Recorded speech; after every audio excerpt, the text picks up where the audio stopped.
क्या संसदीय लोकतंत्र में संख्या बल और सरोकार के बीच जनता का हित दबता जा रहा है? आज इस रिपोर्ट के जरिए इसी मुद्दे को सामने लाने की हमारी कोशिश होगी।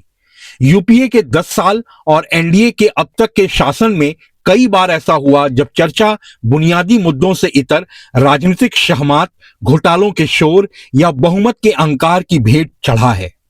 संसद 140 करोड़ भारतीयों की आशाओं, आकांक्षाओं और उनकी गाढ़ी कमाई की नींव पर टिकी है। वहां से आम जन की उम्मीद केवल एक सार्थक नीतियों की है जो उनके जीवन में बदलाव ला सके। पिछले 2 दशकों के आंकड़े संसद की प्रोडक्टिविटी और सार्थकता के बीच से पर्दा उठाते हैं।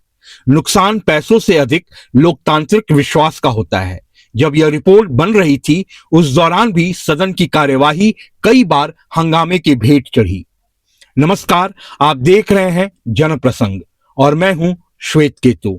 इस रिपोर्ट की नींव पड़ी तेजस्वी सूर्या के उस भाषण से जो उन्होंने बजट सत्र में राष्ट्रपति के अभिभाषण के दौरान दिया था। इस दौरान उन्होंने यूपीए और एनडीए के शासन के दौरान सदन की प्रोडक्टिविटी की बात उठाई। आज हम उसी को आधार बनाकर विभिन्न विषयों को टटोलेंगे। शुरुआत 18वीं लोकसभा और यूपीए के शासन से करते हैं। 18वीं लोकसभा के शुरुआती सत्रों में प्रोडक्टिविटी 100% से ऊपर रही, लेकिन बजट स्क्रूटनी में कमी देखी गई। 2024 के बजट सत्र में लगभग 89% बजट बिना विस्तृत चर्चा के ही पारित कर दिया गया। यूपीए 2 के दौरान रिकॉर्ड 71% बिल जांच के लिए समितियों को भेजे गए थे, जबकि 18वीं लोकसभा में वक्फ संशोधन विधेयक जैसे कुछ चुनिंदा बिल ही जेपीसी को भेजे गए हैं।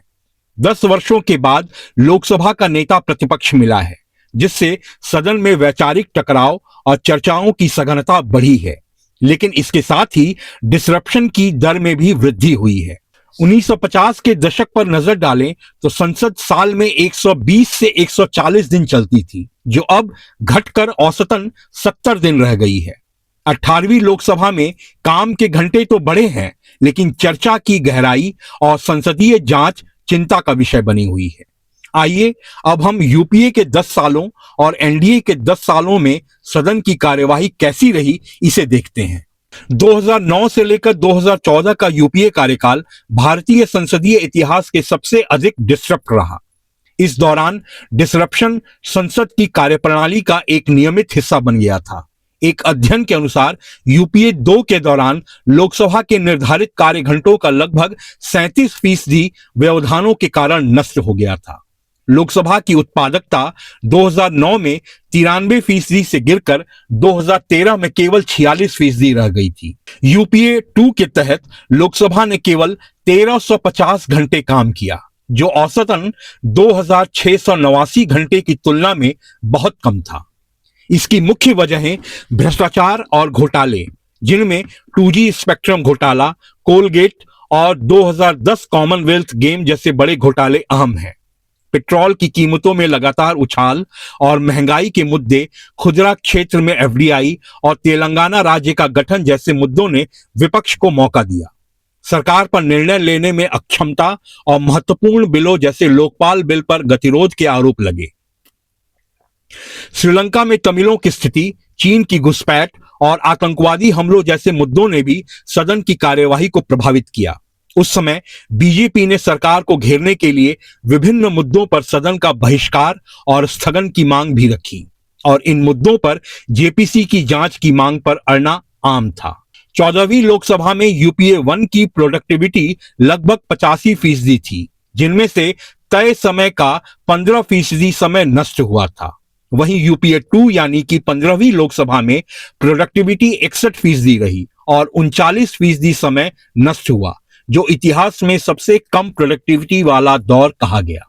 उस दौरान विपक्ष ने कहा था कि जब सरकार बड़े भ्रष्टाचार के मुद्दों पर चर्चा से भागती है तो व्यवधान ही विरोध का एकमात्र लोकतांत्रिक तरीका बचता है। व्यवधानों के कारण कई महत्वपूर्ण बिल या तो लटक गए या बिना बहस के पारित किए गए। काली मिर्च का स्प्रे छिड़कने और सदन के वेल में आकर नारेबाजी करने जैसी घटनाओं ने भारतीय लोकतंत्र की छवि को बुरी तरह प्रभावित किया। 16वीं, 17वीं और 18वीं लोकसभा के दौरान संसदीय कामकाज का स्वरूप यूपीए के दौर से काफी अलग रहा। पीआरएस लेजिस्लेटिव रिसर्च और अन्य संसदीय डेटा के आधार पर 2014 से लेकर आज तक प्रोडक्टिविटी कागजों पर अधिक रही। वहीं राज्यसभा में व्यवधान अधिक देखे गए। 17वीं लोकसभा के 2023 के बजट सत्र में प्रोडक्टिविटी गिरकर लोकसभा में 33% और राज्यसभा में 24% रह गई थी, जो ऐतिहासिक गिरावट दर्ज की गई थी। 16वीं लोकसभा में प्रोडक्टिविटी 83% थी, 17वीं में 88 और 18वीं में 100% देखी गई। 16वीं लोकसभा के अंतिम वर्षों में राफेल और नोटबंदी ने सदन को काफी प्रभावित किया। 17वीं लोकसभा में भारी गिरावट देखी गई। वहीं 18वीं लोकसभा में नीट सहित कई मुद्दों को हम आज देख रहे हैं। 18वीं लोकसभा पर पीआरएस लेजिस्लेटिव रिसर्च के आंकड़ों के अनुसार लोकसभा की प्रोडक्टिविटी पहले सेशन में 103% रही और राज्यसभा में यह 100% रही। लेकिन नीट पेपर लीक और मणिपुर के मुद्दे पर सदन के भीतर भारी विरोध दर्ज की गई। राष्ट्रपति के अभिभाषण पर धन्यवाद प्रस्ताव के दौरान सरकार और विपक्ष के बीच तीखी बहस भी देखी गई। इसके पीछे की मुख्य वजह पेगासस जासूसी मामला, farm law, Adani Hindenburg report, Manipur हिंसा और नीट सहित सीमा विवाद अहम है। इस दौरान विपक्ष पर आरोप लगा कि वे चर्चा के बजाय वॉकआउट को प्राथमिकता देते हैं। पीआरएस के अनुसार कई महत्वपूर्ण बिल विपक्षी सांसदों के निलंबन के दौरान बिना विस्तृत चर्चा के पारित हो गए। 2023 के शीतकालीन सत्र में 146 सांसदों का निलंबन भारतीय इतिहास की सबसे बड़ी घटना थी। विपक्ष ने इसे लोकतंत्र की हत्या कहा, वहीं सरकार ने इसे अमर्यादित व्यवहार बताया। विपक्ष ने 2018 और 2023 में अविश्वास प्रस्ताव के जरिए सरकार को मणिपुर और अन्य राष्ट्रीय मुद्दों पर बोलने के लिए मजबूर किया। विपक्ष ने लगातार यह मुद्दा उठाया कि बिलों को स्क्रूटनी के लिए संसदीय समितियों के पास नहीं भेजा जा रहा। पीआरएस के अनुसार 17वीं लोकसभा में केवल 16% बिल समितियों को भेजे गए, जो यूपीए 2 में 71% थे। 17वीं लोकसभा के पूरे कार्यकाल के दौरान डिप्टी स्पीकर का चुनाव नहीं कराया गया, जो संवैधानिक परंपराओं के उल्लंघन के रूप में देखा जाता है। यूपीए और एनडीए की कार्यशैली में अंतर आप इसी से लगा सकते हैं कि यूपीए में सदन बाधित होने की मुख्य वजह भ्रष्टाचार, घोटाले थे। वहीं एनडीए के दौरान अब तक नीतिगत विरोध और सुरक्षा मुद्दे की वजह से सदन बाधित हुए हैं। यूपीए के दौरान पॉलिसी पैरालिसिस का आरोप लगा था, तो वहीं एनडीए शासनकाल में विधायी जल्दबाजी की आलोचना की जाती रही।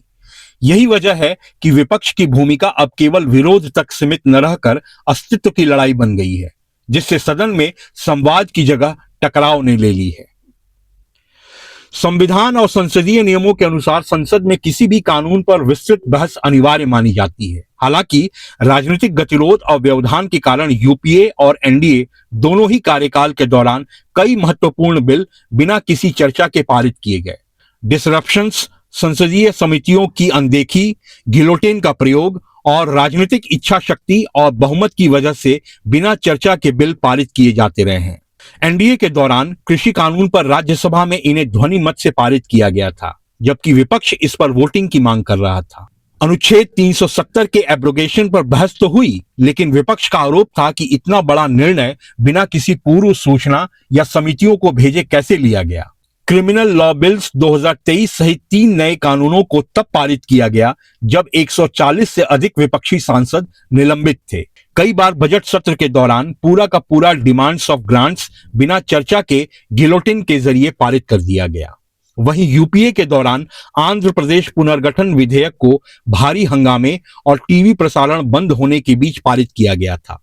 बैंकिंग विनियमन संशोधन विधेयक 2011 को हंगामे के बीच बिना किसी सार्थक चर्चा के पारित किया गया था। भारी जन दबाव के कारण लोकपाल और लोकायुक्त विधेयक 2013 को काफी शोर शराबे के बीच जल्दीबाजी में अंतिम रूप दिया गया। 2013-2014 में कई महत्वपूर्ण बजटीय प्रावधान बिना किसी विपक्ष की भागीदारी के पारित हुए, क्योंकि विपक्ष 2G घोटाले पर वॉकआउट कर चुका था। आंकड़े बताते हैं कि यूपीए के दौरान विपक्ष के विरोध ने संसद को ठप किया, जबकि एनडीए के दौरान विधायी जल्दबाजी और सांसदों के निलंबन ने चर्चा के स्थान को कम कर दिया। दोनों ही स्थितियों में लोकतांत्रिक प्रक्रिया की गुणवत्ता काफी हद तक प्रभावित हुई। सांसदों के निलंबन पर गुजरात के रहने वाले संजय इजावा को आरटीआई से मिली जानकारी के मुताबिक 2004 से 2014 के बीच 43 सांसदों को सस्पेंड किया गया था। उसमें से एक भी भाजपा का नहीं था, जबकि उस दौरान भाजपा विपक्ष में थी। सूचना के अधिकार कानून के तहत प्राप्त जानकारी के मुताबिक 2004 से 2014 तक लोकसभा से 36, वहीं राज्यसभा से 7 सांसदों को सस्पेंड किया गया था। वहीं एनडीए के दौरान 2023 तक लोकसभा से 193 तो राज्यसभा से 94 सांसद निलंबित हुए। जनवरी 2025 में वक्फ संशोधन विधेयक पर बनी संयुक्त समिति की बैठक के दौरान हंगामा करने पर 10 विपक्षी सांसदों को समिति की कार्यवाही से निलंबित किया गया था और बजट सत्र 2026 के दौरान 8 सांसदों को निलंबित किया गया है। यूपीए काल में जहां निलंबन असाधारण परिस्थितियों में होते थे, वहीं एनडीए काल में यह संसदीय गतिरोध का एक स्थायी परिणाम बन गया है। 2023 का रिकॉर्ड निलंबन भारतीय संसदीय लोकतंत्र के लिए एक चिंताजनक विषय है। पीआरएस लेजिस्लेटिव रिसर्च ने अपनी रिपोर्ट में यह भी बताया है कि संसद के संचालन पर होने वाला खर्च लगातार बढ़ रहा है। इसमें सांसदों के वेतन, भत्ते, सचिवालय का खर्च और सुरक्षा आदि शामिल हैं। विभिन्न संसदीय अध्ययनों और पूर्व अधिकारियों के बयानों के अनुसार 2014 के आसपास संसद चलाने का खर्च लगभग 2.5 लाख रुपए प्रति मिनट था, जो 2023-2024 में बढ़कर 2.5 लाख से 3 लाख रुपए प्रति मिनट के बीच अनुमानित है। यदि एक पूरा सत्र हंगामे की भेंट चढ़ता है तो टैक्स पेयर्स के लगभग 200 करोड़ रुपए से 250 करोड़ रुपए का सीधा नुकसान होता है। कार्य दिवसों में निरंतर गिरावट, प्रोडक्टिविटी पैराडॉक्स, संसदीय समितियों की भूमिका का ह्रास जैसे चिंताएं पिछले 20 सालों में देखी गई हैं। संसद की सफलता और एक जिम्मेदार जनप्रतिनिधि की पहचान सदन में गुणवत्तापूर्ण चर्चा से होती है, न कि कितने बिल इस बार पास हुए। पीआरएस लेजिस्लेटिव रिसर्च के अनुसार 2024-2025 के केंद्रीय बजट में लोकसभा के लिए 978 करोड़ रुपए और राज्यसभा के लिए 483 करोड़ रुपए से अधिक का आवंटन किया गया है। अप्रैल 2025 से सांसदों के वेतन और भत्तों में 24% की वृद्धि की गई है, जिससे एक सांसद का मासिक वेतन लगभग 1.25 लाख रुपए और पेंशन 31,000 रुपए हो गई है। वहीं 18वीं लोकसभा ने अपने पिछले 6 सत्रों में ही व्यवधानों के कारण लगभग 198 घंटे गंवा दिए हैं। 2.5 लाख प्रति मिनट की दर से यह नुकसान 290 करोड़ रुपए से अधिक का बैठता है। यूपीए के कार्यकाल में जहां करप्शन और पॉलिसी पैरालिसिस ने संसदीय समय को नष्ट किया, वहीं एनडीए के दौर में हाई प्रोडक्टिविटी के दावों के बीच विधायी गहराई और चर्चा का अभाव खला है। जनता केवल काम के घंटों को नहीं, बल्कि उस काम की गुणवत्ता और अपनी समस्याओं के समाधान को देखती है। 18वीं लोकसभा में कागजों पर काम के घंटे तो बढ़े हैं, लेकिन चर्चा की गहराई और संसदीय जांच अभी भी चिंता का विषय बनी हुई है। जनता का पैसा तब सफल माना जाएगा जब कानून महज पारित न हो, बल्कि उन पर व्यापक सकारात्मक चर्चा भी हो, और यह जिम्मेदारी सत्ता और विपक्ष दोनों की है। आज सत्ता पक्ष को नसीहत देने से पहले यह कथन कि व्यवधान ही विरोध का एकमात्र लोकतांत्रिक तरीका है, याद रखना चाहिए। फिर मिलेंगे।